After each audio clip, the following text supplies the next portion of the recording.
મહુવાની શ્રી લુહાર જ્ઞાતિ ટ્રસ્ટના સહયોગથી શ્રી લુહાર જ્ઞાતિ શિક્ષણ સમિતિ દ્વારા તેજસ્વી તારલાઓને સન્માનિત કરવા એક કાર્યક્રમ યોજાયો હતો, તો સાથે જ વિવિધ દાતાઓને સન્માનિત કરવામાં આવ્યા હતા। શ્રી મહુવા લુહાર જ્ઞાતિ ટ્રસ્ટના સહયોગથી શ્રી મહુવા લુહાર જ્ઞાતિ શિક્ષણ સમિતિ દ્વારા સમાજના તેજસ્વી તારલાઓને સન્માનિત કરતો ભવ્ય અને દિવ્ય કાર્યક્રમ તારીખ 4/8/2024 ને રવિવારના રોજ સોનાવાલા બાગ ખાતે યોજાયો હતો। આ સમારોહમાં અતિથિ વિશેષ પદે શ્રી અનિલભાઈ પીઠવા અને શ્રીમતી છાયાબેન ચુડાસમા ઉપસ્થિત રહેલ।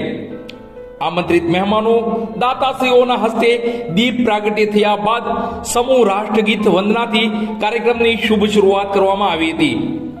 ધોરણ 1 થી 12 ના વિદ્યાર્થીઓને શિલ્ડ અને પ્રોત્સાહન ઇનામ તથા કોલેજ અને અન્ય સિદ્ધિ હાંસલ કરનાર વિદ્યાર્થીઓને ગોલ્ડ મેડલ અને પ્રમાણપત્ર આપી આમંત્રિત મહેમાનો દાતાશ્રીઓ, જ્ઞાતિના પ્રમુખ ભીમજીભાઈ હરસોરા તથા ટ્રસ્ટીગણ અને શિક્ષણ સમિતિના પ્રમુખ દેવાંગ હરસોરા તથા સભ્યોના વરદ હસ્તે સન્માનિત કરવામાં આવ્યા હતા।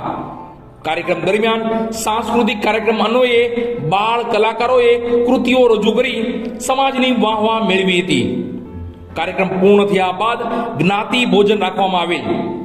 તેજસ્વી તારલાઓને પ્રોત્સાહિત કરવા માટે વિશાળ સંખ્યામાં જ્ઞાતિજનો ઉપસ્થિત રહ્યા હતા। સમગ્ર કાર્યક્રમનું સંચાલન શિક્ષણ સમિતિના સ્થાપક પિયુષભાઈ લુહાર દ્વારા કરવામાં આવેલ। કાર્યક્રમની સફળતા માટે શિક્ષણ સમિતિ દ્વારા ભારે જહેમત ઉઠાવવામાં આવી હતી। જે હોલમાં આપણે બેઠા છીએ એ હોલમાં સુંદર મજાનો શણગાર કરવામાં આવ્યો છે, હોલને સજાવવામાં આવ્યો છે। એ હોલની સજાવટ માટે, સુશોભન માટે જેના તરફથી સહયોગ પ્રાપ્ત થયો છે, દાન પ્રાપ્ત થયું છે તેવા સ્વર્ગસ્થ અર્જુનભાઈ છગનભાઈ કવાના સ્મરણાર્થે હસ્તક રમેશભાઈ અર્જુનભાઈ કવા, ચંદુભાઈ અર્જુનભાઈ કવા અને હિતેશભાઈ રમેશભાઈ કવા, તો પરિવાર વતી હિતેશભાઈ કવા આવશે અને પોતાનું સન્માન સ્વીકારશે। એના માટે હું મંત્રી કિશન ડોડિયાને વિનંતી કરીશ કે તેઓ હિતેશભાઈ કવાનું સ્વાગત સન્માન કરશે।